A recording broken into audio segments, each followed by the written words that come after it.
Going to drop the YouTube link in the pinned tweet. If we could all share the pinned tweet at the top, that would be wonderful. To cover Nomadic Nouveau with the three exceptional artists who put it together. We have Delta Sauce Up, we have Black Up, and DVK. We have Ginger, who is curating them as well. And we got O9 helping me host tonight. Gentlemen, what is going on, guys? Honestly, it's been no, I'm ready for this. Let's go, dude. Excited to have you guys on. Delta, I'm thrilled to just like talk to you about this. I've seen all of the hype that you've like done for it. Can we talk about the One piece? I want to kick off with that. Nikki Sapp collected it. No, let's go on it. Like, it was one of the hardest pieces to work on. Like, just because of our different styles and whatnot. Like DBK Black, I mean, we don't really have a cohesive style together, so we wanted to come from it at an angle of like the three apostles and just these three people that are on a journey and just represent each one representing one of us. So honestly, this is where the idea came from. And that one, we got on calls together. We sat on calls and we just went through the ideas and we generated probably thousands of images. Just trying to come up with an idea. Let's go. And is anybody else having is Dustin's audio cutting in and out a little bit, or is that just me? There's a little bit of feedback. I don't know why. Gotcha. Yeah, there's some feedback on my end too. I hear it. Is it echo? Yeah, it's echo. It is. Like I heard 0009's echo.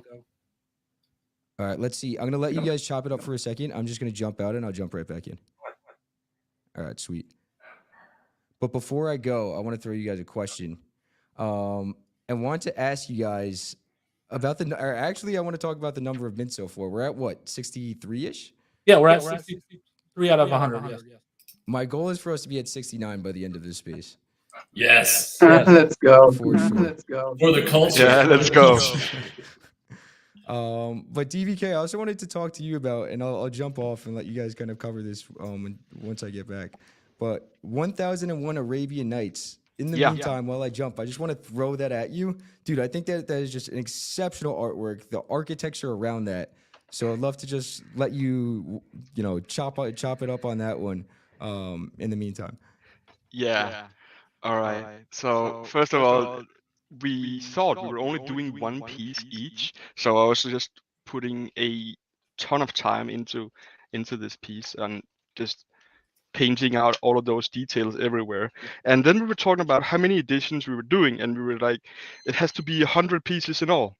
So I was like, if it's gonna be editions and there's gonna be so many, then it feels like it's one of those pieces that should be a one-on-one almost.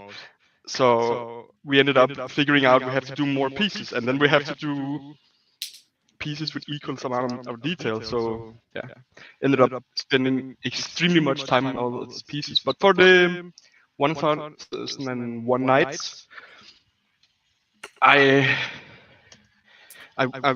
wanted to depict the feeling and experience I personally have with the Arabian people. And overall, this is happy people who always interested and ready for having some fun and some party. I mean, everybody is, but in a different way. Their personality and humor and so on is always coming first, in a sense. That's from my experience, personal experience.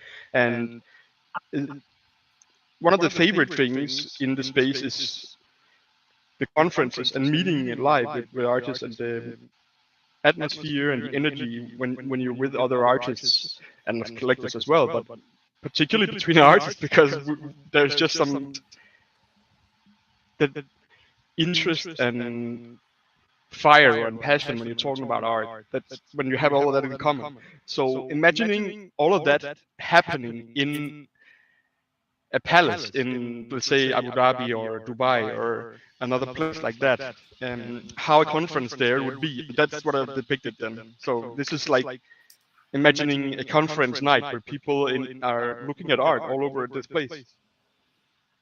Dude, I think that's an awesome segue. Before we jump there, I did just pin up I just added to the pin tweet the YouTube link. So if you are not joined with us on YouTube yet, make sure to come catch these pretty faces on YouTube, chopping it up about Nomadic Nouveau. But on the Dubai, I think it would be exceptional to have people, as you mentioned, creatives to these different levels, all hanging out in Dubai, getting to talk about art as passionately as you just described. And Ginger here curates, I believe, exhibits in Dubai, Ginger. So can you tell us a little bit about that and how Nomadic Nouveau might play in? And we lost Ginger for a sec. I'm sure we'll get him back in a moment. Well, I can say a few things until he gets back. I know that the gallery is called Off Record, and it's in Abu Dhabi, which is about 2 hours from Dubai in car. Excited to hear about it. Yeah, and Ginger's just jumping back in. Sorry, guys. It's the worst on the planet. So. No worries. I think we just got you back, man. But we were talking about Dubai. Awesome. Do you mind sharing what's off record and what's the plan for Nomadic Nouveau with Off Record and Oasis X in Dubai? Yeah, so basically with Oasis X, we do this exhibition, this showcase with Off Records, which is one of our partners. Every 2 weeks. So we prepare like 12 so we can display on their screen in their space to introduce and digital art to their audience, to the people that frequent their establishment. And so we decided why not, because Black and DK and we're very interested in something, the theme around the Middle East. We decided why not have them showcase their collection, since the concept is going to be about that, feature them in the space and to put out the space for 2 weeks so they can check out their work, so they can the eye and to be introduced to 3 amazing artists. At the same time, for these 3 amazing artists, You're cutting in and out a little bit. So Ginger. we thought it could be. Can you hear me? Sorry. Yeah, there's a there's like a bit of there's echo as well. A bit of rugging. I don't hear the echo on my part. Is everybody else still hearing echo? Yeah, I was having echo before as well when I was speaking. Steven, when you left, there was no echo. Like as soon as you left. As soon as I left? Yeah. Damn, you guys are just gonna have to run the whole space the whole time. Let 0009 run. I'll try. I was actually one of the things I wanted to ask, like how did the curation come about, like in terms of like you guys becoming the stars of the show in that regard? Like, was there an open call in the beginning, or was this something invitation and kind of brought you guys together as artists? I know you guys are friends and everything, so honestly, Ginger, like we talked in NFT NYC, to be honest, and honestly, this is where the whole relationship started. So he contacted me like a couple months back, and he was like, "Hey, do you want to do a drop for Oasis?" I said yes. I had people lined up like DBK and Black, so I decided to contact both of them and just do that.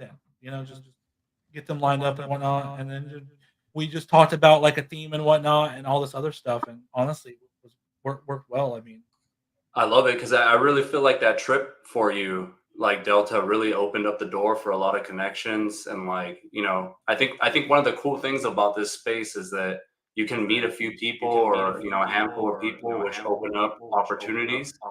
And then you have all these, relationships together with the artists that you respect, and you guys talk all the time. And then these opportunities provide more opportunities for your friends and other amazing artists, which I think is like a very important part of this space. 100%. Quick question: are we good on echo now? No. When you mute your mic, we're good. Like, yeah. Now we're good. Wait. No, There's still echo. No, there's no echo now. He muted, so there's no echo. No, but no, like honestly, that like I try to tell people all the time, like the best way to make connections is like when you meet up with them at these events, because like you have these talks and conversations, And that's when you know, like, the real them. You get to know the real them, and not their online persona or the character that they try to play or perceive themselves as. I mean, because like Ginger, he's like so real. Like he's down to earth. We talked for like 2 hours straight during that event. And honestly, it's just those moments are very important to build relationships out. Like I would have never known about Oasis or any of this if I didn't talk to Ginger that night. So that's really how I go about like getting these events and stuff lined up because it's important to me. Like it holds a lot of weight.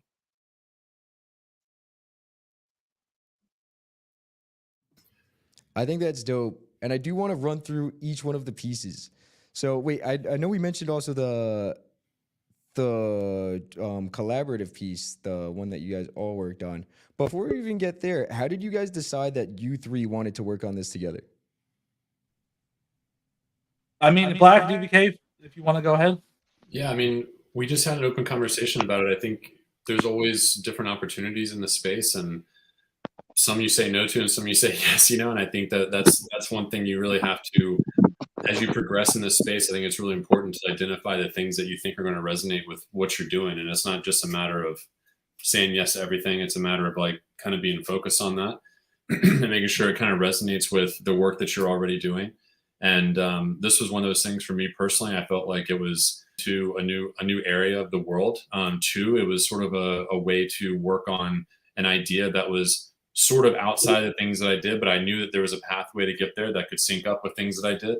And that was just sort of the boxes that needed to be checked for me. And I think we had a conversation with Ginger before we started on the project, and I felt like super aligned with the energy that was going in the show and the ideas that we had behind it. And I was like, yeah, that's a definite yes from me. So that's a bit of my thought process. I think in this space, we see so many opportunities, so many open calls or different shows or different things. And I think it can be very inundating to feel like you have to be a part of all these things. And I think it's important to focus your time on things that resonate with what you're doing and really what resonate with what your art is and like your purpose behind what you're trying to express out into the world. I felt that way within this work, and the idea of all of us kind of working towards this idea of like progressive pieces, like things that had some form of progression in our own way, was something that just like super vibed with me. I love that idea for a lot of different ways, and not to go into the specifics, the pieces or anything yet, but that was something that I really liked the idea of, and just like the overall kind of landscape environment of what we were working with from a hypothetical standpoint just hit for me. So. Let's go. And what about you, DVK? What was your initial reaction when the project was proposed to you and you decided to jump in? So I would say from a perspective of time, we've known each other for 1.5 years or so, maybe more, and been working together on projects before. So we know each other. We know with each other that the three of us will be. We can work together, and that we know what we stand for. We know that we are busy with projects all the time, but we know that with the three of us, we can trust that we will get this done, and the process together, there will not be any issues there. So that's a big plus for me, at least. And then on top of that, just ready to work with these guys. I mean, I love their art, and we know what like I said, we know what we stand for. So that was just no doubt about that when Delta asked. Yeah, that's simply it. Really was just ready for this. That's a really important part too when it comes to collaborating, right? Is really understanding the other artist style and approach with how they approach like the tools. I really feel like that's a strong indicator that a collaboration will go well. Like that's why, as an example, like I've collaborated with Black before, and I knew that right off the bat, like him and I can share like synergies of styles, and we know that like even if we need to iterate more often than not, eventually our styles will kind of come together to create something unique.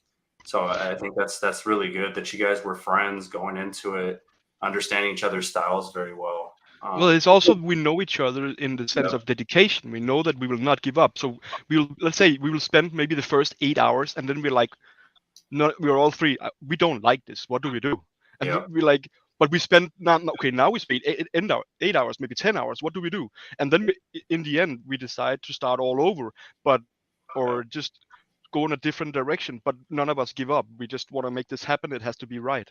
Yeah. And I think it's important, like when you're working with people, a lot of times if you first start working with them and you're not like really intimate with their process of things, there can be like friction along that path, you know, which isn't always a bad thing because it's a learning process. But I think because we've not just worked together on different things, but we see how each other work. I think that's another thing. Like Zero and I, same with you. Like I understand like that level of execution. I understand the process that goes into it because of the time of being around each other for so long at this point. And I think that's another huge thing when it comes to collaboration, where it's like, it's not just a matter of like the idea, it's a matter of like who you're working with. You know that, like I knew for a fact that the three of us, no matter how many things we tried, we would hit a deadline. You know, like I know that for a fact because we hit deadlines all the time. And that's something that's really important, you know? And so like different aspects like that, as well as knowing that none of us were just going to kind of just put something out there. It was going to be something that we probably all end up obsessing over to the point of, you know, our brains melting. We were so obsessed over like getting something that was like, you know, this next level elevated thing. And I think that that's another thing too, where it's like, you know, when people are going to do that in their own way, and everyone kind of brings that to the table in their own way. And I find that to be something that's like, not just respectable, but something I would just want to surround myself with all the time, regardless who it is. Like, I always want to feel like other people that I'm around or working on something with are going to execute. And that's going to make me want to execute even more. And then it's not competition. It's like an organic collaboration that happens that just like fuels that energy over and over and over again. You end up like hitting levels that you didn't think you would hit. You know, if Delta shares something with me and I'm like, damn, like that's good. That's really good. I need to, I need to step my game up. And DBK sitting there, I see what he's doing. Okay, like he's going this high detail, this high energy, this thing. I know I got to push here, and like you start feeding off that energy in a group, and it becomes something where like everyone wants to do the best thing they can, and then you can trust those who you're working with to do that. And I think that's another thing that's really huge. And it's not just about like the overall idea, but I think there's like it has to be this kind of trifecta of energy that's there. There's like the conceptual, the execution, and then just the relationship teamwork that's happening. And it's not easy. Like it's not an easy thing to do. It takes a lot of time. Well, I think you and DK really nailed it. That synergy is also the constructive criticism behind it from each artist is also an important key role in executing on a collaboration that everybody's going to be happy with, right? It's a team effort in that regard. And I think when you guys understand each other as artists, like the way that you three do, which is very obvious in the execution of the work that you guys produce, you guys will be more open to that constructive criticism and the feedback as artists, knowing that you each have your best interest in mind to execute the best that you can. And I feel like that's when you know you got a legit synergy of artists and friends that can work collaboratively together, is when you guys can feed off of that and know that it always comes with a place of like wanting each one of you to do the best work that you can, which is great. And it's good to challenge. Like, I think it's good to have that challenge aspect of like, someone challenging me and vice versa when you're in an environment that's conducive to that like you're looking for that, because you end up just getting better. And I think that's, I don't want to have, oh, that's so cool. Great. See you later. Like, I don't want that, especially in a teamwork environment. Like, I want to be like, what do you see? Because I know someone's seeing something that I'm not seeing.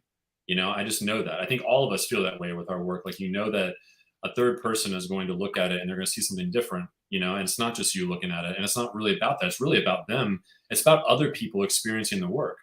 That's what's so special about it. So it's not just yours. What you're expressing it, but they're experiencing it. It's 50-50, and you want that perspective in a conducive way that helps like just fuel the work to be better. I think there's like a couple of things that need to be needed for that. I think there's like a certain level of respect amongst you guys just as friends, and then also like respect for each other's work as artists. Definitely a level of trust to take all of that into consideration, and then like an appreciation for just one another's work, which I think all three of those are met here. But as you were talking about Black, somebody pulling you in like a different direction, like for example, if you're working on a piece and then Delta maybe comes and is like, yo, let's take it over here. I think that's interesting and probably wildly fun for you guys. It's like you're kind of like on a walk and like you're like, oh, you know what? Let's like explore this area a little bit more and delve into that. But I wanted to ask you guys, how frequently were you sharing work with each other? Were you sharing the works in progress? Were you, waiting till you're pretty much at close and then being like, all right, this is what I have? What was that whole process of like sharing work back and forth like?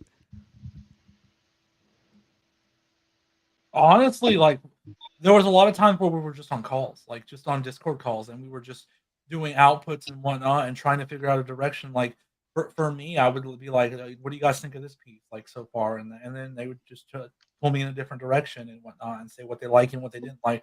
And that's just how the process went the whole time. Like, and then once we got to an idea like that we enjoyed and we liked, we took it privately and just worked on it privately, and then we showed the final result, and then we made suggestions along the way, and that's just how it was. Like, I can't tell you how many times I would drag these two into a call and we would just talk and we would just build something out.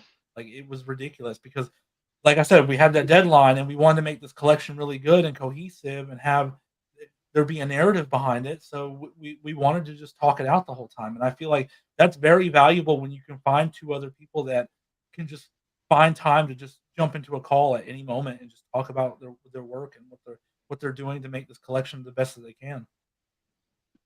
Yeah, that's what I mentioned before as well. The dedication that you just know that with these two guys, like the three of us, we will just as much as possible at all times, or almost any time of the day, we'll throw everything else aside to make sure this becomes perfect. Yeah.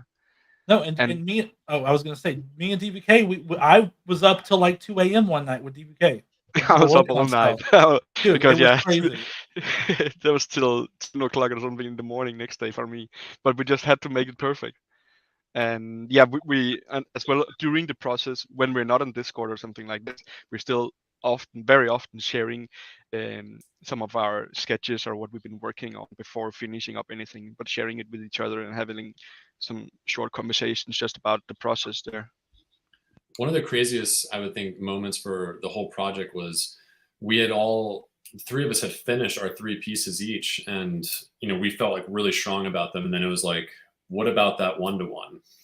What about that one-to-one? What about that one-to-one? It's like, and we ended up jumping on a call, and I mean, it had to have been like a 5-hour call, maybe a 6-hour call. I don't know. It was a long time. We produced hundreds and hundreds, maybe even 1,000 at some point, pieces together in real time. We opened up like a new Discord channel, and the three of us were in there prompting, blending, putting things together.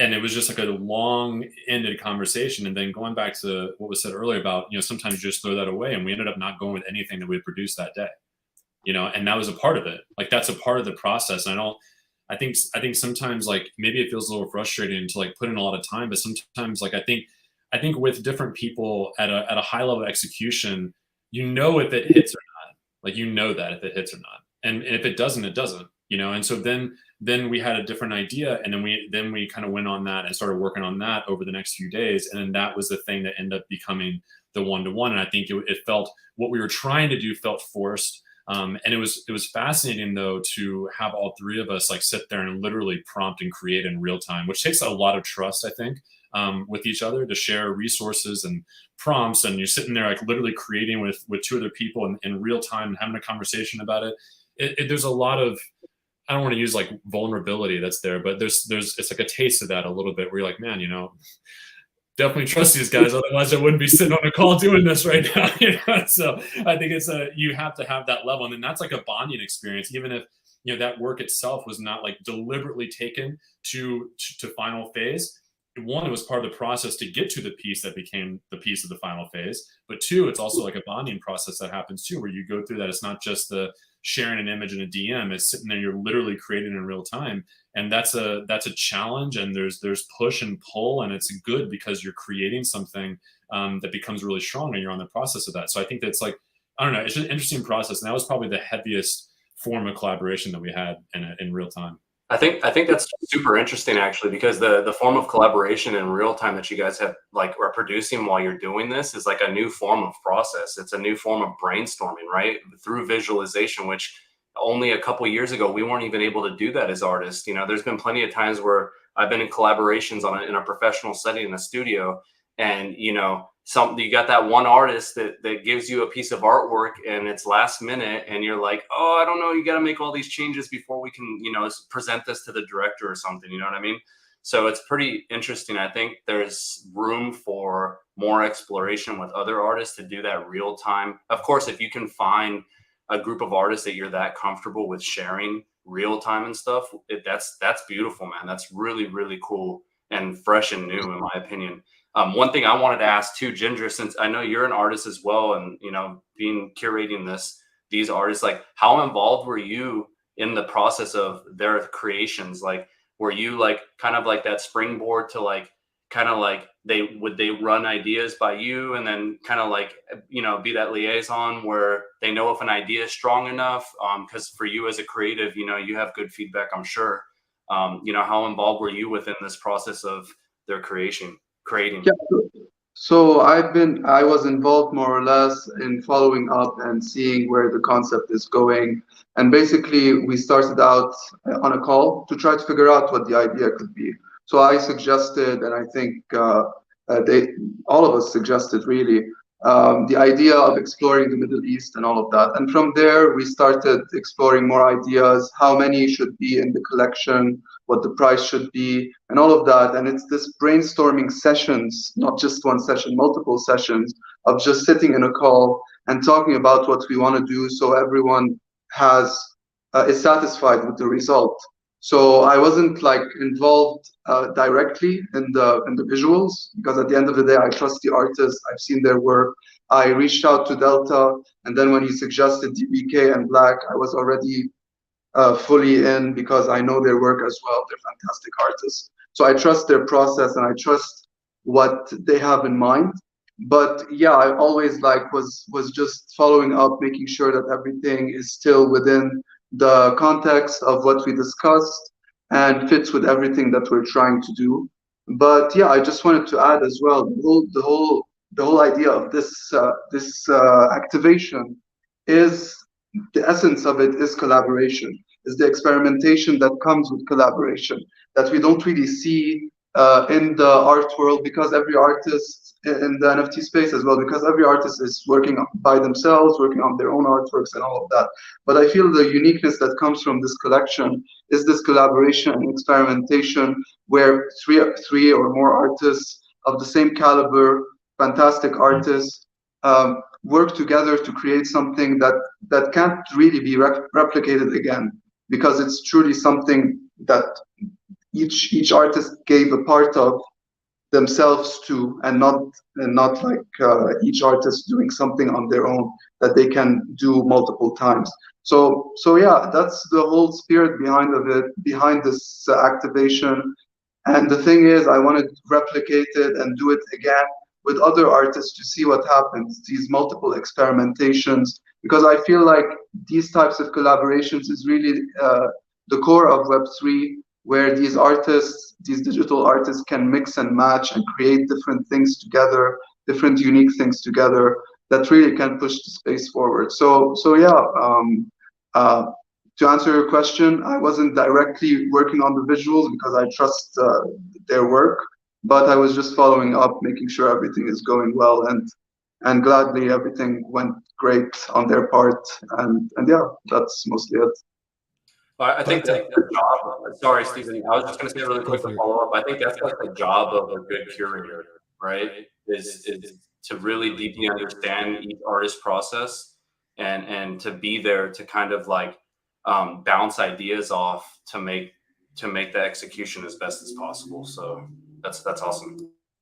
Yeah, exactly. I would say you don't want to be too involved, because you want the freedom of experimentation to let itself happen. So just following up, making sure everything is fine, everything is going according to plan, but letting the artists create what they want to create, and letting their creativity shine, basically. So yeah, that's what happened. And Ginger, what was that like initial conversation with Delta? Delta, feel free to jump in on this too. When you guys kind of came up with that idea, the concept, the theme, the setting, what was that like initial idea that you guys discussed, and did it deviate from that at all by the time you guys got to the finished product? So me as an artist, I already did this activation, but on my own, where I created like multiple editions with the one of one hidden within all of these editions, and I did it like a few months ago. So I was starting to look for artists that might be interested, but then I wanted to do this collaboration between three artists, because I feel this mingling between all of these artists would make things much more interesting. So Delta, I met him in NFT NYC. I was very drunk when I met him at a party, and it was a pretty fun party. And yeah, he was such a kind person in general, because after that he supported me, helped me out with my collection and all of that. So he's one of the first people I wanted to go to, because he's a fantastic artist. He's open-minded about new ideas, and I thought, why not? Let me ask him and see where it goes. So I asked him. We got on a call. Oh, sorry. Whoa. Sorry. Someone brought me up on the space, I guess. So we got on a call, and I told him the idea and if he might be interested, and then he suggested Black and DVK to collaborate with. And then we decided on doing another call a week later with all of the artists involved, and there we did the brainstorming session where we talked about the theme, the quantity of artworks, the price, and all of that, and it went from there basically. Love that, but want to dive into the theme. Like, what was that initial theme? And like, feel free to jump into Delta that you guys talked about.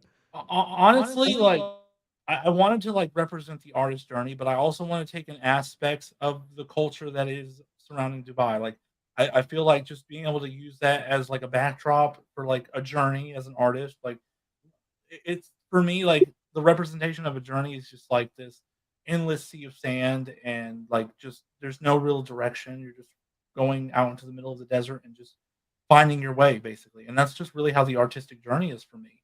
So I wanted to represent that and just put the backdrop of like Dubai, like I said, because I feel like to get involved into that culture is important because you're having your art, being exhibited there. So you want to represent that culture to the best of your abilities. Like there was times during this collection where I was working on a piece, but I felt like, should I do this piece? Because like there was one piece that had a whiskey glass in it, and I read up about alcohol in Dubai and all that and the culture surrounding that.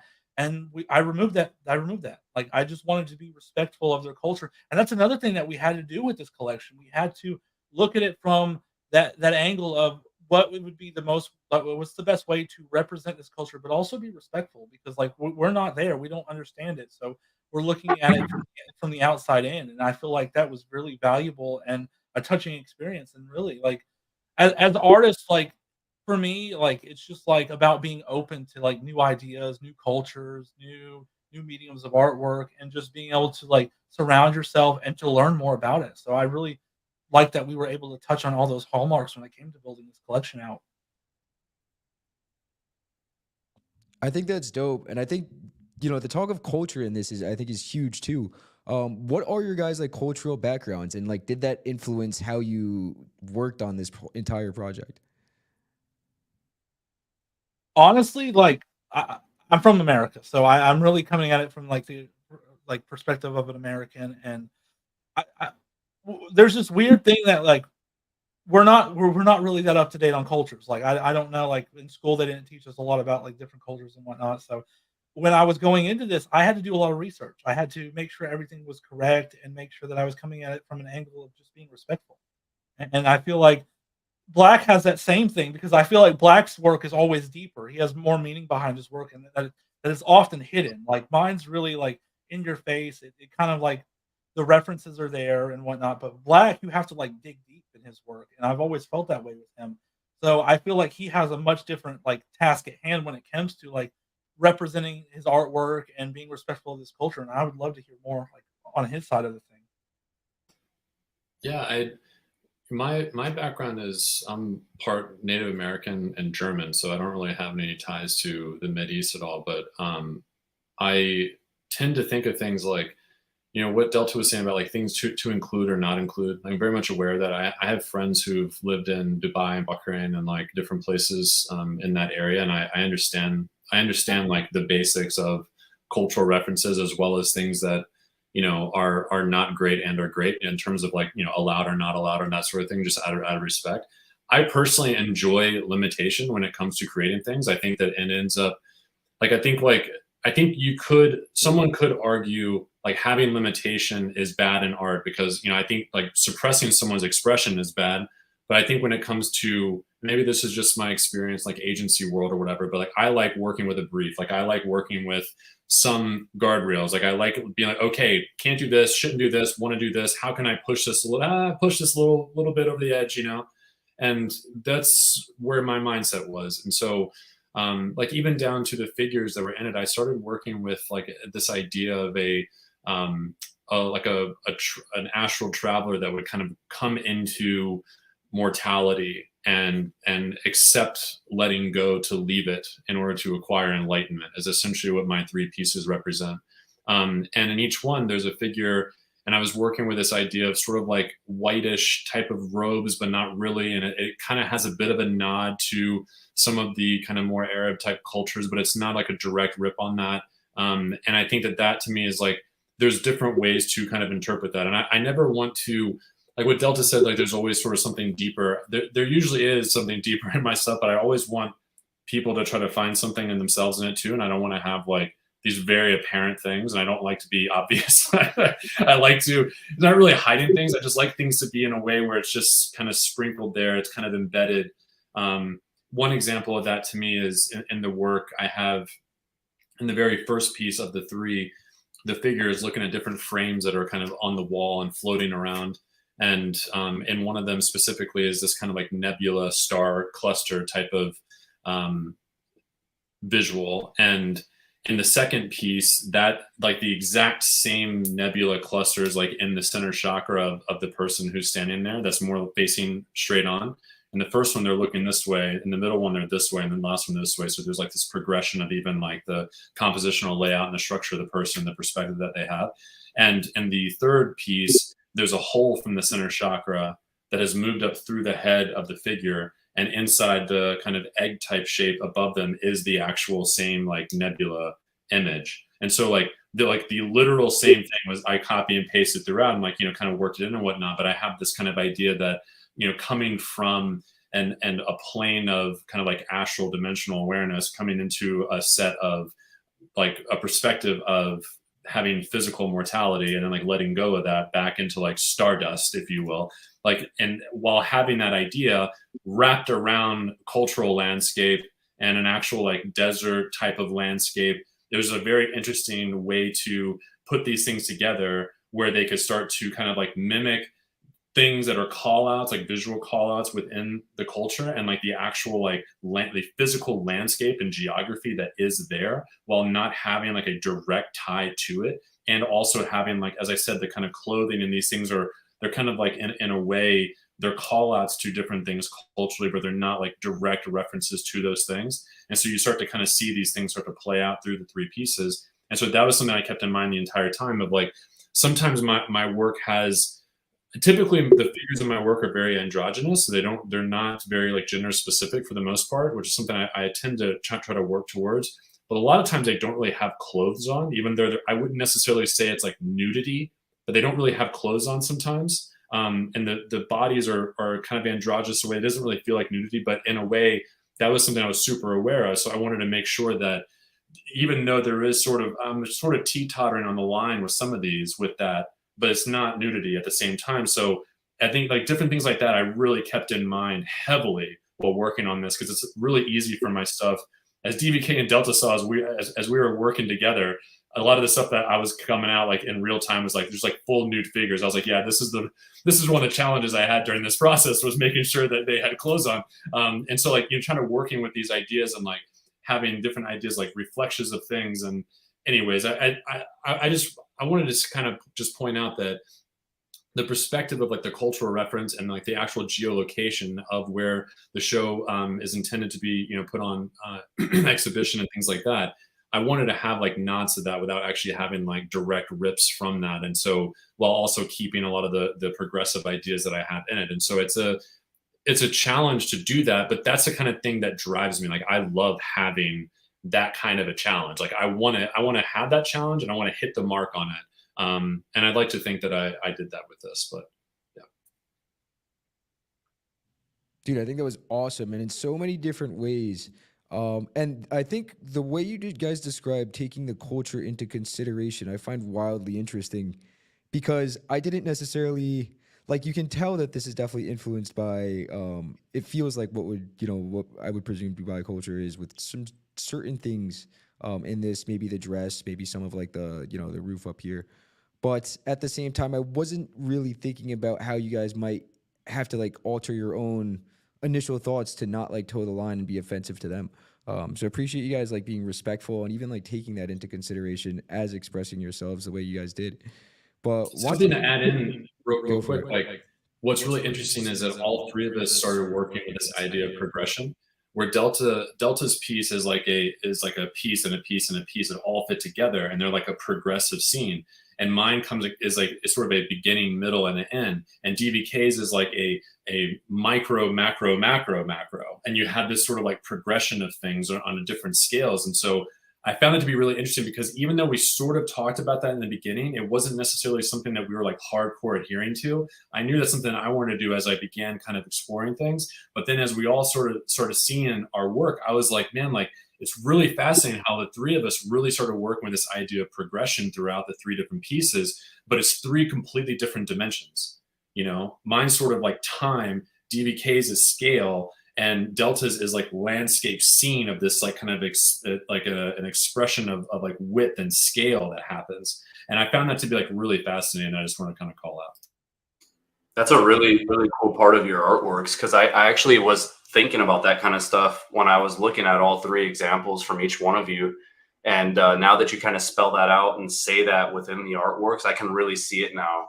And, you know, that's what's really cool, is that shows that collaboration, the depth of collaboration that you guys have put together to kind of execute on that principle, which is really unique. Because it's not just like a surface level kind of like concept or theme. It's themes within themes. You know what I mean? And I think that's what makes it really successful. And did you guys kind of think about that as well when you were, you know, the single piece of you guys? Like, did you guys already like understand that theme within each other's own works as you like went into the one-to-one collaboration together? Is that something that you guys had in the back of your mind already?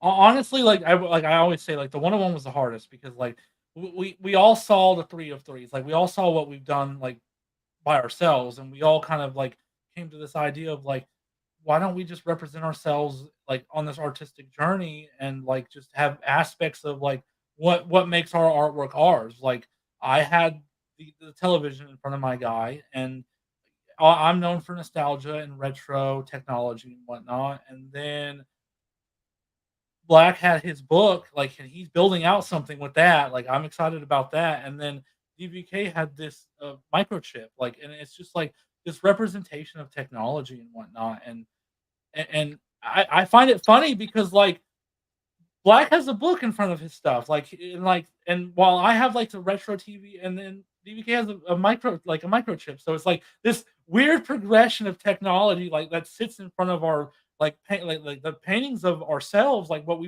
we consider ourselves, like our PFPs and whatnot, and it's just like it's weird how like these ideas can like just shift and change, and that's also represented in the sands. Like there's a lot of sand landscapes in our pieces, and it's just like it's weird how we can just sync together like that when you're working on a collection, and I feel like that's because we know each other so well, and we can just riff off of one another, and we have this idea of what we want to do.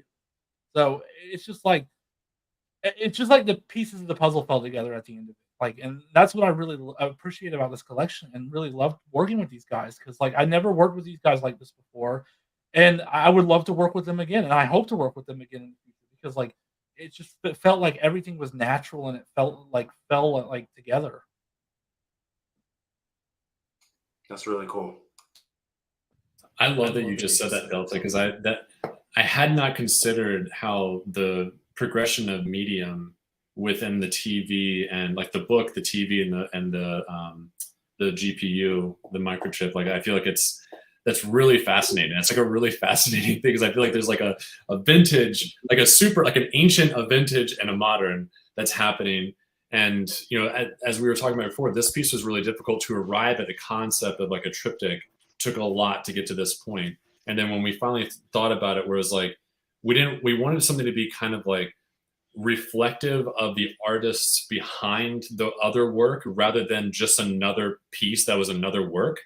And in a way, I think that felt maybe a little bit had like a little bit of hubris in it, maybe. But then once we started kind of work with the idea of like, how do we make it us, but not us, you know? And I think that's really what we tried to achieve, where each one of us kind of pulled on something that like reference our PFPs and reference to the artwork and reference like an iconography that references things of other things we're doing. And all that is brought into this, where like, in a way that's also not super direct, but there's like real serious, like heavy relations that are there. And I find that to be like really fascinating with the final piece. The interesting part there is that if you've been following, let's say, any of us in the past year, you will be able to recognize immediately why those things are there. And also with even though this is not our normal PFPs, you'll be able to recognize immediately who it is.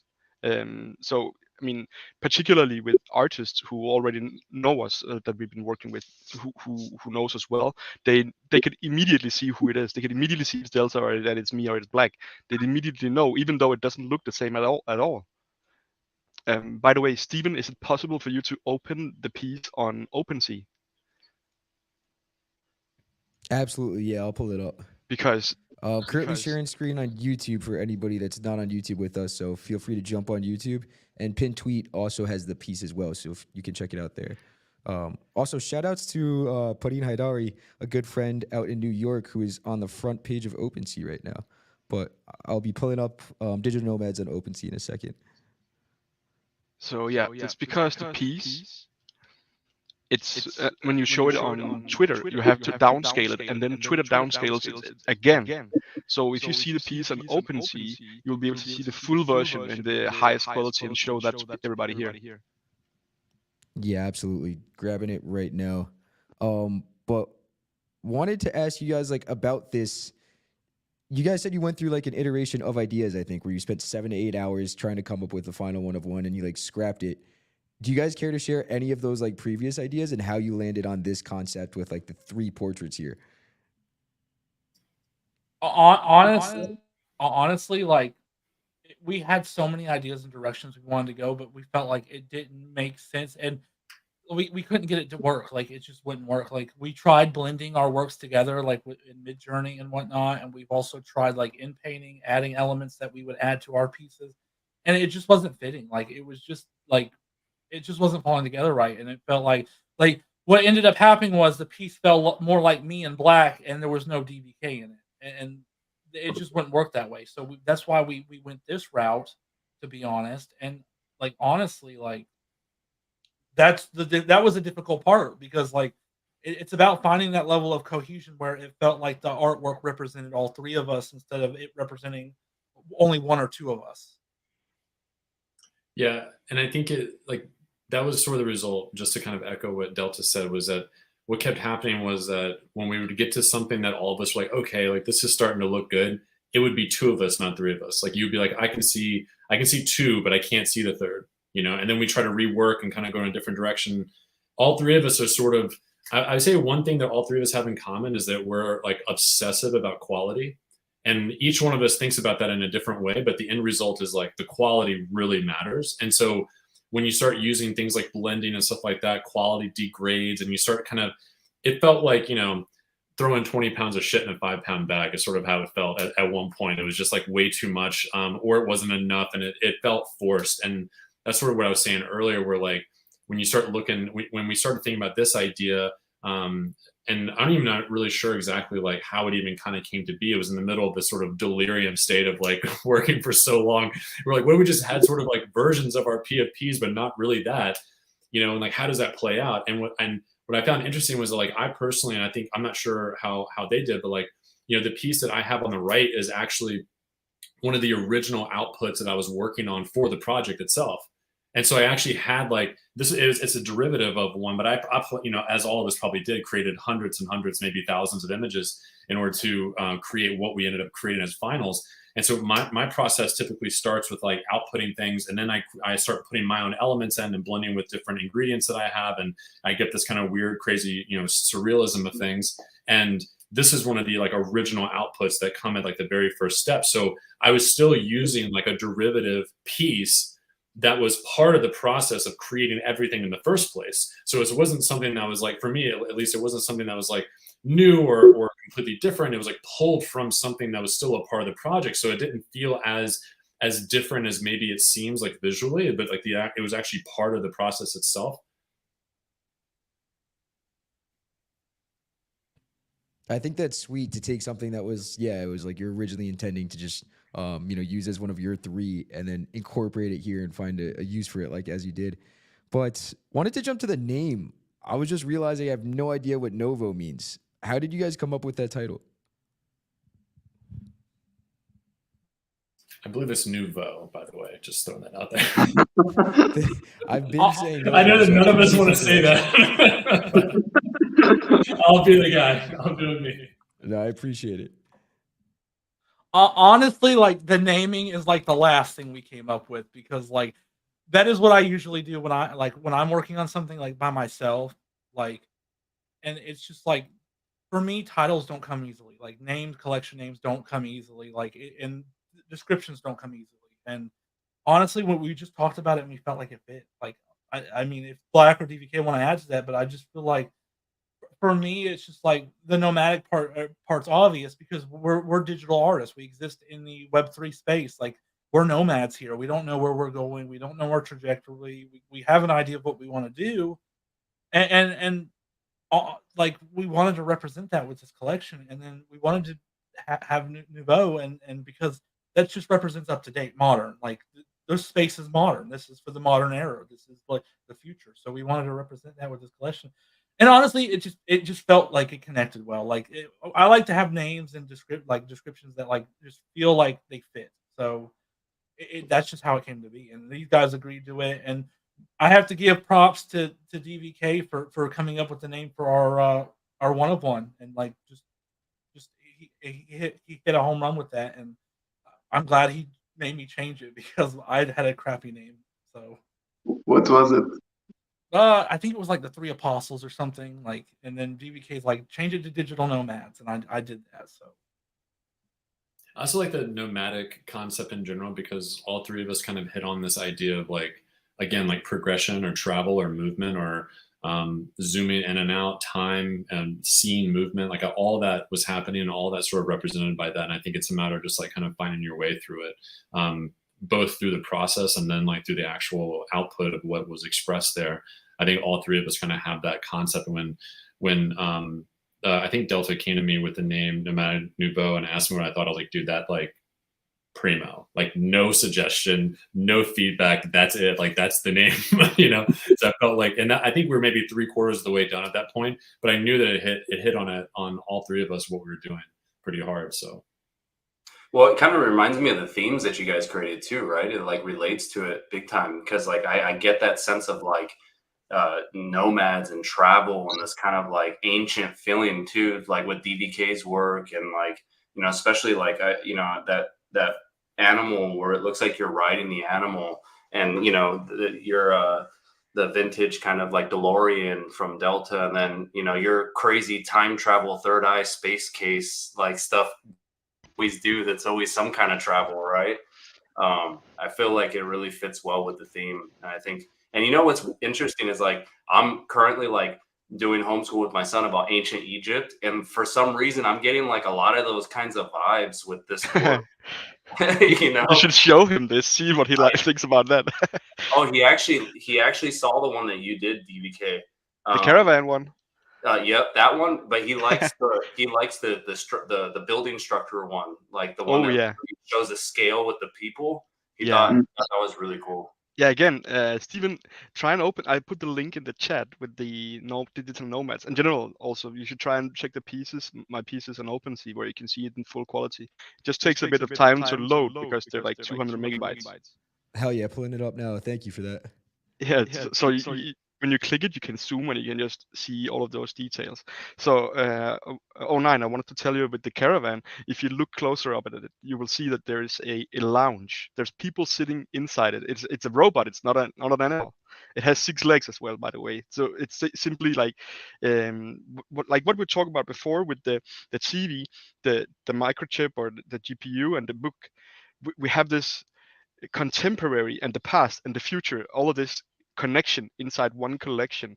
And that's why the one-on-one has all of these things, and the different pieces, the three different pieces from each of us have the different. So let's say for my pieces, that's the part with the future, and that's why we have all in all, we have all of this about the past, the contemporary, like the now, and then the future, all together to kind of circle it all the way around for this area, give a little bit of an idea of the Arabian Peninsula. Yeah, it reminds me of the whole idea and like concept of like one eye in the future, one eye in the past kind of thing. And you know, the caravan, that specific piece caravan like screams Middle Eastern vibes. Like the I mean, it almost looks like the animal is a rug. Yeah. That's what I thought. That's what I Yeah. thought. Exactly. Let's say in the future, let's say somebody there builds this, they want to build this. Let's say when going on trips, or they have a party or whatever, they would have. Let's say they would build this, and they wouldn't make it just like a shiny metal surface. They would design it. They would put their style on it. They would.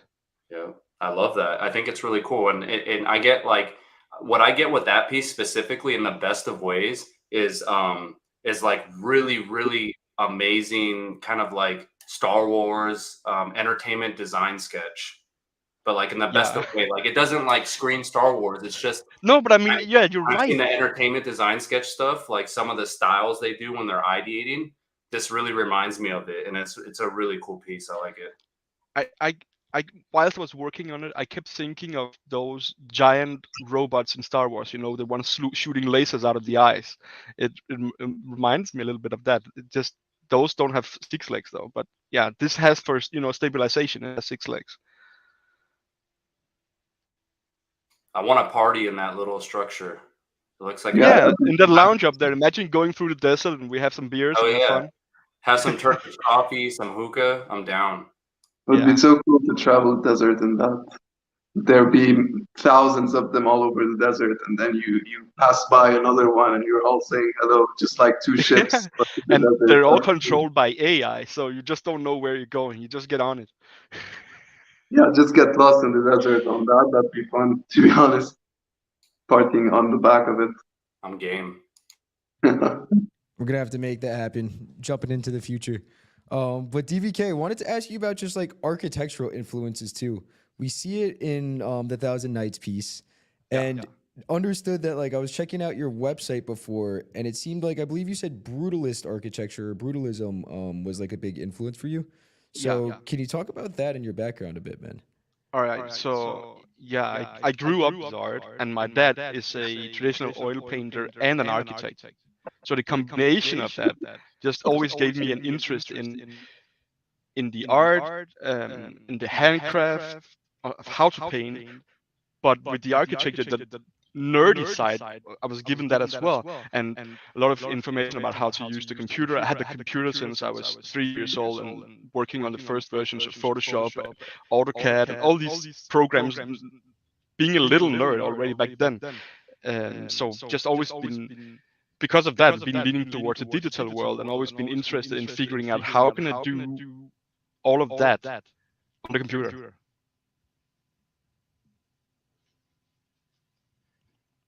Oh, can you guys hear me? Yes. Oh, sweet. Yeah, I saw that, and I find it's interesting to see just like how many disciplines you've been able to like adapt and like make your own between like the technology. And it seems like you've had a strong focus of technology. But I believe like some of your siblings too kind of adopted the routes that your dad did, right? Being traditional. Yes. So my one brother, he's an architect, and the other one, he's a traditional painter. Yep. So we went. Go ahead. Yeah, so we went our different directions, but kind of similar. Like, you could say the apple doesn't fall far from the tree. Yeah, I think that's. Oh, sorry. My bad. I think I was causing a little echo, but nonetheless. So, what did they think of you using AI tools, DBK? I was gonna ask the same exact thing. Oh, my bad. I'm sorry.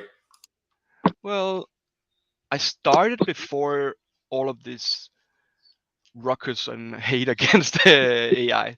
And so they've had their time to kind of get used to it, but they've also seen me develop it myself. They've seen how, I mean, been working on it for a really long time. So they know that I'm not just using the apps and then going with some raw AI and so on. They know that there's a lot of process into my work, and there's a lot of painting myself. And I mean, all of them know that I have the handcraft, that I have the skills, and they've seen what I've been building and painting and creating previously in my life. So they know that it's not big. I mean, some people will believe that, okay, people will use AI because then that's like a cheat route to finish some art and then sell that and so on.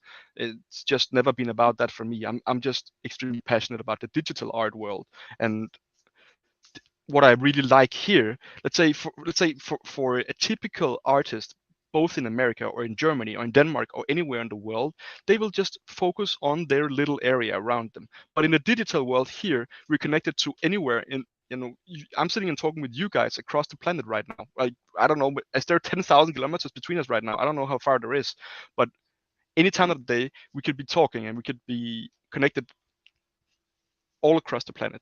And that's what's appealing. That's part of what's appealing to me. All of this digital and futuristic way of being able to work together and constantly being able to study and explore what's out there, what new tools, new programs, and everything. So I've always been interested in figuring out what's the next thing and what's the next project for me. So there's just, I mean, some people they like to think of the world like this. Okay, they'll grow up, they'll finish education, and then that's it. Then they don't have to learn anymore. But I'm just extremely curious, constantly to learn more and develop and just figure out a new boundary. And yeah, as long as you want to learn, you can continue to learn. Hell yeah. I think we're getting close to time, so we'll wrap up shortly, but I want to throw you guys one last question.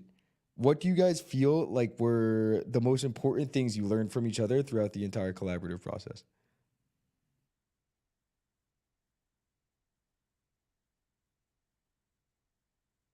The wheels are turning all around. Yeah, you can hear it. Or maybe just I see the crickets. smiling No, faces. no. I mean, we know each other already, I would say. I would say that's most, but I mean, Delta, go ahead.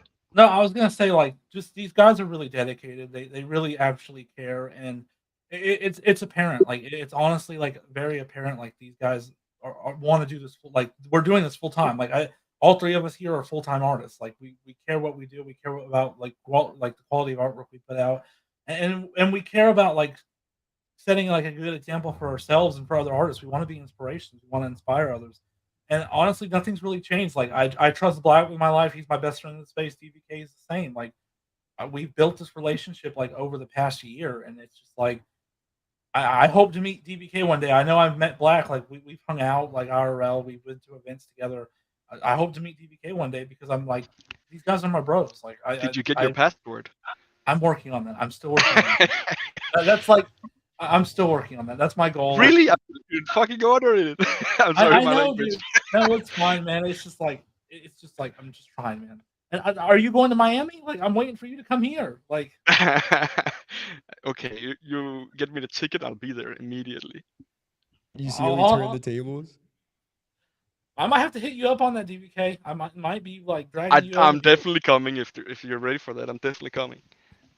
No, but like honestly, like these guys are so laid back. Like, yeah, we're serious, we get work done, but like honestly, like I trust these guys. Like, and I want to work with them again because like I feel like everything came together and it just all like fell together, and I'm really happy. Like, and honestly, I think that's what you need in this space. You need people that you can rely on and trust. And it's hard to be in this space and do this full time without people you trust, like without a community, without people like you can go to when you're having issues. Like Black knows, like if I'm having a bad day, I'll go talk to him.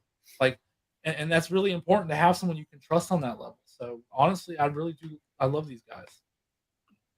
I think for me, I've really, I don't know, the last few months, I feel like I've had like mental ups and mental downs. And like this project was one of the first projects that I had after kind of taking like a little bit of space mentally. And I think for me, my real lesson is just it sounds cliche, but like the journey is the most important part. Like to me, it's all the rest of it that's involved with what we all have to do here in this space, the selling and, you know, the GMs and all these things, which have their blessings and curses at the same time. I think that a lot of it gets very overwhelming, and I think that it can burn you out. It definitely has burned me out a handful of times at this point.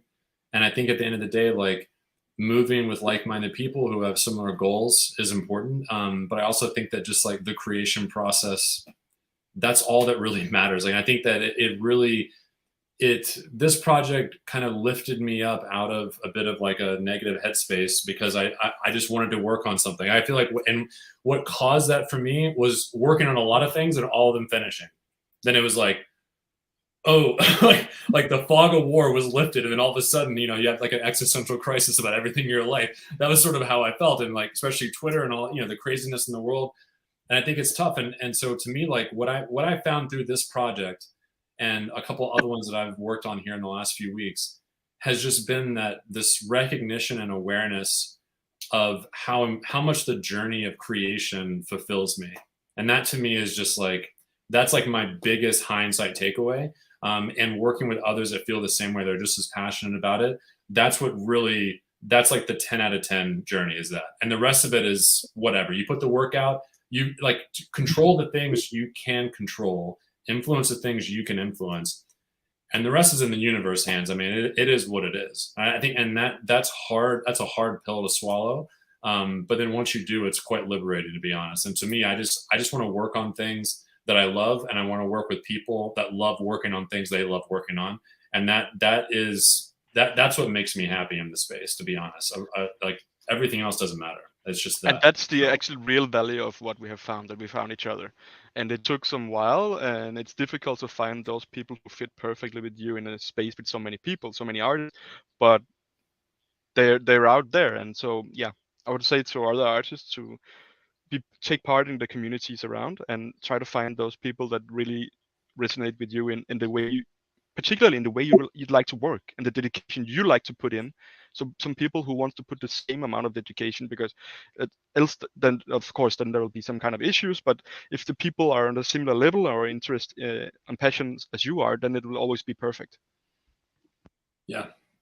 And I think it's like a lot of times people, like, we, in general, I think the community, everyone wants sales, you know, everyone wants to win and have that. And that's great. But at the same time, like, the markets are crazy and the world's crazy, and there's all these things that are outside of your control. And like, at the end of the day, I'm not here to sell, although that's great. I'm here to really create what I'd like to be perceived as dope artwork. That's really, at the end of the day, is like some, you know, I want to have some great stuff out there, and with my flavor on it, it kind of, you know, bends minds open, and, you know, just is crazy. And I know Delta wants to hit on different types of, you know, people's nostalgia, and DVK is like a detail maxi, and you see all that in all of the work here in this exhibition, is sort of how we all kind of flex on that, while it all looks like it fits together. And I think that's like a really difficult thing to hit on, and when it does, it makes it look like it wasn't difficult at all.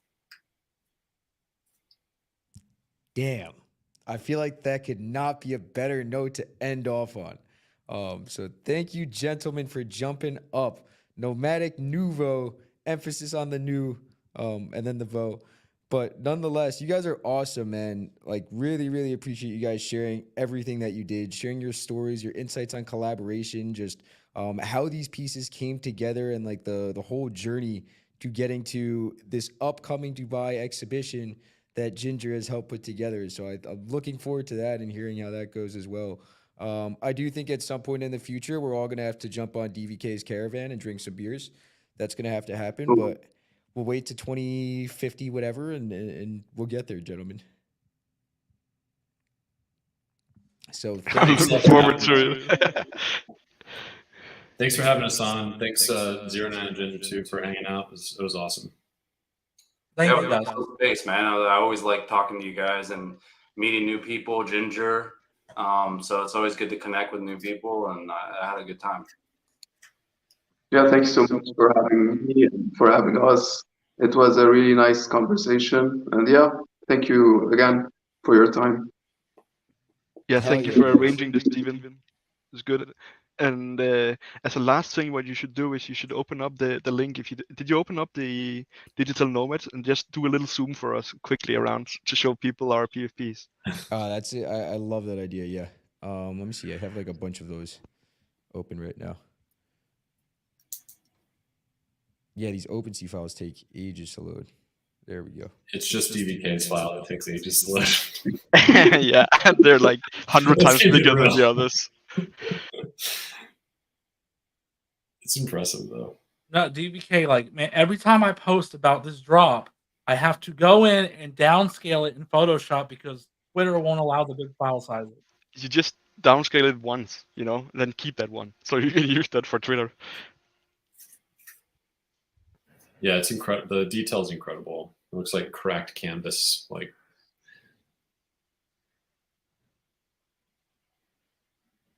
let me know if there's anything you guys like. If there's a direction you guys want me to zoom.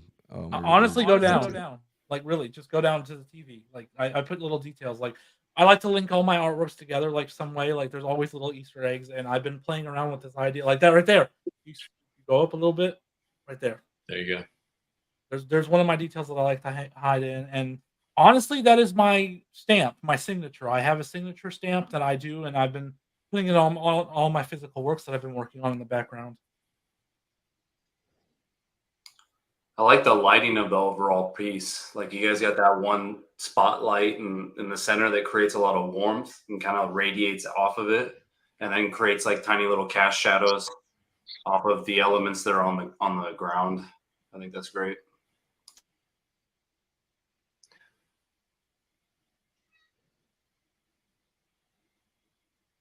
That's another little detail. I've been playing around with this concept of like 404, like just this alternate reality where all my artwork exists. And honestly, that number's been in a lot of work. That's in the Nomad piece as well that I did for this collection, and it's also in a couple of my last Builder's DAO piece. I have 404 on the door frame. So no, like I've been putting little details and whatnot, and just I want to connect my artwork together. And I know not everyone's gonna pick up on it, but I love seeing when people comment on it and DM me about it because it's just like they notice, like they actually like take notice of those small little details. So I love being able to point those out.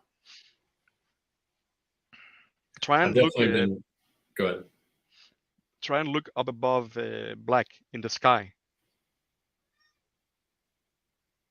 Yeah, there's fine. Yeah.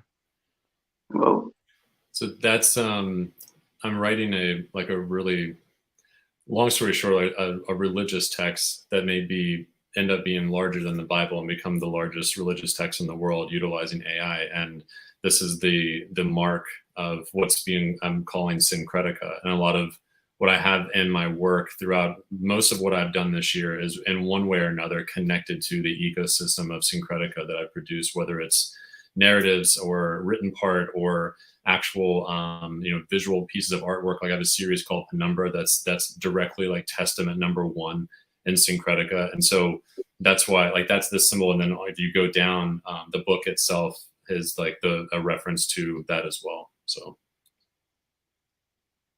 When you as you scroll in, you can see the upscaling I did. All of the in the orange, all the clouds and all of that. It wasn't in the original piece, so there's extra details everywhere along. And maybe at some point we should show the original, how it looks before upscaling. What did you ask, Ionine? What did you say? I was just asking, when are you publishing that book? Are you publishing it? I'm not quite sure what the final form is going to be. There will be a book regardless. But right now I have over 30,000 words written. And I'm only on the first testament still, and I'm not even halfway through the first testament of 11. And so if my math checks out, if I stay consistent with where I'm at right now, I'll achieve about 880,000 words. And the Bible New Testament is 750,000 as the largest religious text. So right now, with the way that I have it, I may end up being able to create the largest religious text in the world. So it's going to take a while. But if I stop doing group shows and exhibitions, it'll move a lot faster. how long do you estimate till it's done? I would love to complete it in the next 6 months. I think that's realistic. If I sit down and actually do it, like at least a draft done pre-edited, because editing will take a really long time. And wait, so understand like the AI, or I guess want to clarify the AI influence here. So are you actually using AI to generate all of the words of this, or are you writing and then using Both. AI to generate art? Both. Yeah. It's a topic for another time because it's quite the deep rabbit hole, but it's both. It's a collaborative effort, framework to narrative, and then to actual like writing prose. So it's kind of written in like a bit of like a biblical type of structure in a way, but it's more like it's like in between like a novel and a prose type of structure. And I'm utilizing 3 completely different tools in order to achieve that, and I'm writing a good amount of it myself too. At least influencing that, yeah. I feel like if we crack that topic open, it's 8 hours with Black. Could very well be. We don't get Or off the more. stream until 10 a.m. EST if we crack that open right now. Next time, dude. Next time. But DVK, want to continue scrolling through yours? Feel free to call out any Easter eggs that you would like to share or talk about. All right, but for now, you can see, when you have this big piece open, you can see all the texture and how it now looks like it's been painted with a brush, and you can see how it looks with the cracks and all of those details. Try and scroll down to the graphic card. Were those cracks and textures? Oh, I'm sorry. Go ahead, DBK. So last year at Miami Basel, I made a piece called "The Secrets of the NVIDIA Graphic Card," and this is also one of the references here to that piece. For that piece, I made it like it's a prediction of the NVIDIA stocks going up, and about AI, the development we're seeing now in AI, everybody being interested, all the companies being interested in AI. So the piece is made like it's let's say a 1200th century monk who's been making this prediction, just like when they've been predicting in the end of the world and something like this, but been predicted. So he's been painting it into this book and writing these old Latin scriptures and painting the graphic card. And he's seen it in a vision. He doesn't really know what it is. And this piece was then the prediction of the state we see now with NVIDIA, where we couldn't do AI without the graphic cards. And only a month after that, the NVIDIA stocks went 3x. So we've seen the NVIDIA stocks go crazy this year, and that was pretty fun. And in general, I've been very interested in combining the traditional, the past, the Renaissance, the traditional quality and style of oil painting with the future, and somehow making that work together. So that's the whole thing and theme in this piece.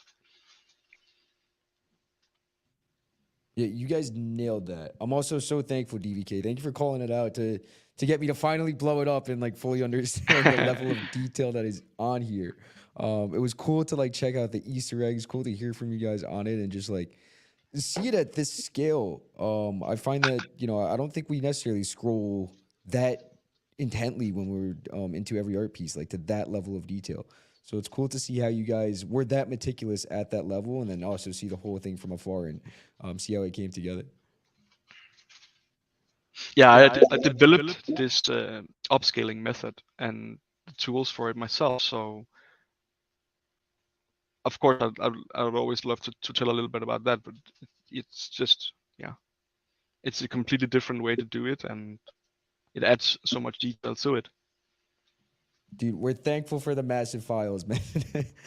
But nonetheless, it's a good time for us to wrap up. Want to thank you guys again for jumping on and sharing all that you did. Exceptional body of work here. And also just like exceptional words that you guys shared to talk about it as well. Also want to thank the audience for jumping on and supporting the wonderful group of artists that we have up. You guys are awesome. Definitely give them a follow on X and all other social media platforms. Ginger's killing it on YouTube. Give him a subscribe there. Hey. And while you're at it, you can give Eminent a subscribe on YouTube if you enjoyed this live stream today, and subscribe to our newsletter to hear about art in New York City as well as just art across Web3 in general. So once again, I want to thank everybody for joining, and we'll catch you guys on the next one. Thanks. Thank you. See ya.